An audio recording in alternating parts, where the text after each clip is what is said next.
Tufan Dağı Aşıklar Otağı'nda programımız devam ediyor. Şimdi yanımda Esma teyze var. Bir de başka bir teyzemiz var. İsminizi bağışlayın. Fatma da yazar. Fatma teyze var. Şimdi Esma teyzem biberli ekmek yapıyor. Bir de zaterli ekmek yapıyor. Doğru mu? Bu ekmek nasıl oluyor? Ne var içinde? Her onları bir anlat. İzleyicilerimiz bilsinler. Şimdi bu ekmeği akşam biraz soğan kıydım. Anladın mı? Biber, kırmızı biber acısından. Artı Hatay biberi mi, Maraş mı? Hatay biberi, Maraş değil. Çünkü benim yeğenlerim yemişti bana biberi. Ben de dedim acı koyak dedim ekmeğe dedim güzel gene.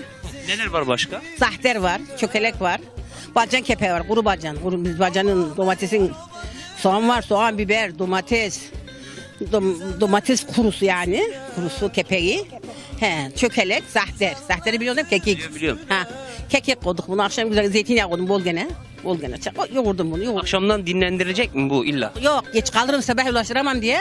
İlken ettim mahsus. Sen onun için erken yap. Aynen. Çünkü misafirlerim geldi ya, anca ulaştırabilirdim. Yoksa sabahtan yapsaydım ulaştıramazdım. Geçmez. Tabii onun için koydum. Başka neler var bugün, menümüzde neler var? Neler hazırladınız? Bugünkü menümüz güzel bir davar kestik. Çebiş. Oyun mu, çebiş mi? Çebiş kestik güzel. Artı onu... Ya bu çebiş ta bütün Türkiye'yi dolaştı, geldi Tufan Dağı'da durdu. He? Bu bizim çebiş atışmamız var. Meşhur Aynen, çebiş aynen. atışması. Öyle de bizim Abdullah şimdi anlıyor. Çebiş lafı konuşuyorlardı. Halbuki zamanımız yok diyor. Onun gelen arkadaş diyor keman çalsa daha güzel olur diyor. Ona zaman verirsek, zaman tanırsa ona daha iyi olur diyor. Çocuk doğru söylüyor yani Abdullah. Evet. Oradan demek istediğim ne diyorsun daha? Abdullah büyük oğlum senin. Yok en küçüğüm bu. En küçük mü? En küçük. Kıymetli herhalde. Her ikide bir Çok. Abdullah değil. Abdullah'ım var ya. Dünya bir yana Abdullah bir yana. Allah bağışlasın. Şimdi Abdullah bak, değerli bir. üç oğlum var benim de. Yani üçü de çok yani de gelin. Gelinler kaç tane? 2 de gelinim var Allah. Buradalar mı? Gelinimiz burada. Beni çekmeyin deyip duruyordu. O çektim biraz şey yani. Peki nasıl, gelinlerden aran nasıl? Ay çok iyiyim. Ana kızdan daha ileri. Gelinlerim maşallah eksik. Kamera karşısında mı iledin yoksa normalde değil mi? Yok herkese benim gelinlerim gelin versin Allah. Çok memnunum. Allah razı olsun ikisinden de. Maşallah. Yani birisinin işte ayağa kalkmış gelemedi Abdullah'ın hanımı. Bu da şey. Evet. Yani bu geldi bu burada tanesi gibi bu da bunun olduğu için geldiler satana iyi oldular. Yani gelinlerim çok iyiler. Hiç daha Allah bana öf demekle daha inanır mısınız? Çok maşallah. Peki şimdi kahvaltımızı yaptık. Evet. Kahvaltıyı hazırladınız.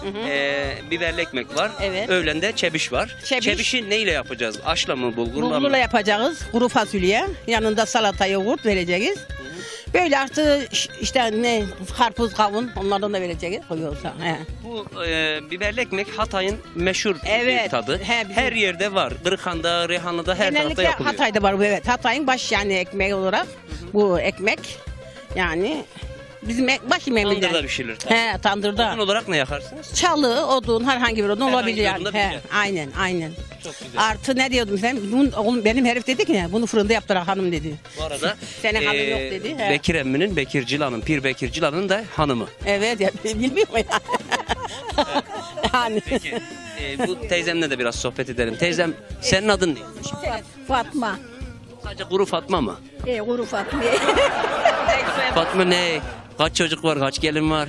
9 çocuk var. Kaç gelin var? 2 gelin var. 7 kız var. Sen gelinlerden nasıl? Benim gelinler çok iyi. Çok iyi. Allah razı olsun kendilerinden. Şimdi sen ne yaptın bugün burada? Ben mi? İşte ekmek yaptım. Ben Sen açtın, az önce seni çektik. 6'da yoğurdum ben bunu. Geri geldik burada da vurduk. Tandırı yakıyoruz tekrar yine vuruyor. Yoz ekmek vurucuk şimdi de. Peki bunun açması, pişirmesinde ustalık gerekir mi?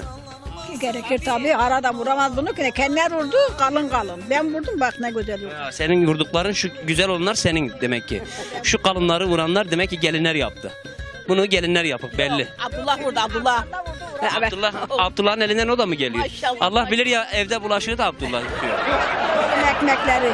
Ekmeği yakma dedim. Çık ben vurayım kana dedim. Hepine ben vurdum. Şimdi de yoz ekmek vurucuk. Bitici işte. Maşallah.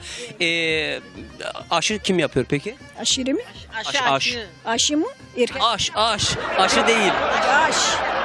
Fatma Görümcem'in kocası. Niye onu kadınlar yapmıyor mu? Yok biz de erkekler yapar aşı güzel. Demek ki Hatay'ın erkekleri beşerikli. Bak mesela benim elimden hiçbir şey gelmiyor. Erkekler güzel yapıyor aşıyı. Allah'tan korkucun ile muhakkak. Allah'tan. Korkucun mu? Aynen. Dizlerimiz kırılıyor adını duyunca. Yok, kırılma. Senin enişte de öyle mi? Korkar mı senden? Ölük kocam ölük. Allah rahmet eylesin. Peki senden korkar mıydı? Yok korkmazdı. Ben o kendi yaşlıydı, ben küçüktüm, bana şey derdi. İyi, güzel geçinirdik, güzel şey derdik. Eline sağlık. Sağ ol, diline sağlık senin de. Sağ olun. Evet değerli izleyenler, Sufan'da Aşıklar Otağı devam ediyor.